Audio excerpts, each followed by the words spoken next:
Assalamualaikum warahmatullahi wabarakatuh. Saya Gisa Denia Hakim Megana dari S1 Teknik Elektro Offering A dengan NIM 2105366152557. Di sini saya akan mempresentasikan mengenai korupsi dan upaya pemberantasannya dalam pandangan Islam. Pertama, apa sih itu yang dimaksud dengan korupsi? Jadi secara etimologis istilah korupsi itu berasal dari bahasa Latin yaitu corrupto atau corruptus yang artinya sesuatu yang rusak, busuk, menggoyahkan, dan memutar balik. Nah, sehingga kita bisa mengambil kesimpulan bahwa arti korupsi adalah penyalahgunaan jabatan resmi untuk mendapatkan keuntungan pribadi. Nah, setelah itu bentuk-bentuk korupsi yang pertama itu gulul atau penggelapan, yang kedua riswah atau suap, yang ketiga ada hadiah atau gratifikasi, yang keempat ada syarikah atau pencurian, dan yang terakhir ada khianah atau khianat atau kecurangan. Nah, seorang yang melakukan korupsi itu pasti memiliki motif tertentu atau ada faktor-faktor yang mempengaruhi. Nah, sekarang faktor internalnya itu yang pertama, sikap terlalu mencintai harta atau hub al dunia. Sebenarnya akar dari semua permasalahan korupsi adalah ini karena menjadikan dunia adalah tujuan akhir. Jadi berlomba-lomba untuk mendapatkan harta yang berlimpah dengan cara menghalalkan segala cara termasuk korupsi. Nah, yang kedua sifat tamak dan serakah. Orang yang tamak atau serakah tidak akan pernah merasa cukup dengan harta yang dimilikinya. Berarti yang ketiga, sikap konsumtif dan hedonisme, yaitu membelanjakan hartanya secara berlebihan dan terkadang tidak memperdulikan nasib orang lain. Yang keempat adalah hilangnya nilai kejujuran. Setelah itu yang terakhir adalah pemahaman agama yang dangkal. Nah, ini pentingnya pendidikan agama yang harus ditanamkan sejak kecil karena nantinya ketika ada banyak godaan termasuk salah satunya korupsi ini akan bisa membentengi dirinya sendiri. Setelah itu ada faktor eksternal. Yang pertama adanya kesempatan dan sistem yang rapuh. Jadi kalau dalam suatu organisasi atau suatu lembaga gitu kurangnya pengawasan dari pemimpinnya, maka akan memperbanyak kesempatan untuk orang itu melakukan korupsi.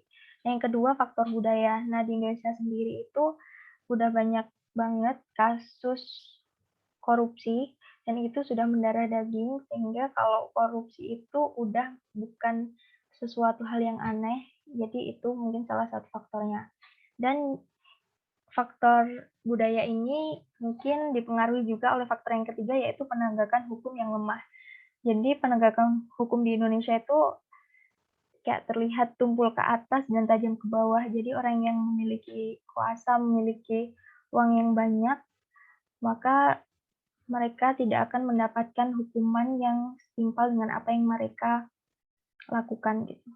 Dan yang terakhir adalah faktor kebiasaan dan kebersamaan. Nah, sering kita jumpai kalau banyak sekali pemerintahan atau pemerintah yang ditangkap atas kasus korupsi secara bersamaan atau secara bersamaan dan itu sudah menjadi sebuah kebiasaan. Nah, setelah itu ada apa aja sih bahaya korupsi bagi kehidupan? Yang pertama adalah bahaya korupsi terhadap individu. Jadi seseorang yang berusaha untuk melakukan korupsi, maka sebenarnya dia merusak dirinya sendiri pastinya. Setelah itu merusak ibadahnya, terus merusak keluarga dan keturunannya. Dan yang kedua, bahaya korupsi terhadap kehidupan generasi muda. Nah, kalau sekarang aja korupsi itu udah marak di mana-mana, nanti generasi kedepannya bakalan kalau menganggap bahwa korupsi itu sesuatu hal yang lumrah. Nah, yang ketiga adalah bahaya korupsi terhadap kehidupan bermasyarakat. Jadi kalau pemerintahannya aja korupsi, maka masyarakatnya tidak akan percaya dengan otoritas yang mereka miliki. Yang keempat, bahaya korupsi terhadap sistem politik. Yang kelima, bahaya korupsi terhadap sistem birokrasi administrasi. Dan yang terakhir, pastinya bahaya korupsi terhadap sistem perekonomian. Setelah itu, bagaimana sih hukum korupsi dalam pandangan Islam?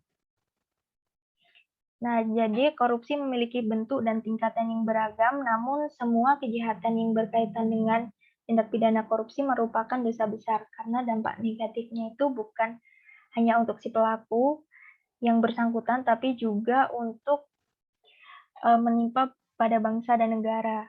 Dengan demikian, hukum bagi para koruptor disesuaikan dengan modus kejahatan yang dilakukan, misalnya korupsi dengan modus pencurian atau penggelapan dana negara, maka baginya berlaku hukum potong tangan jika barang atau uang yang digelapkan sudah mencapai 1 nisab pencurian, yaitu senilai 94 gram emas.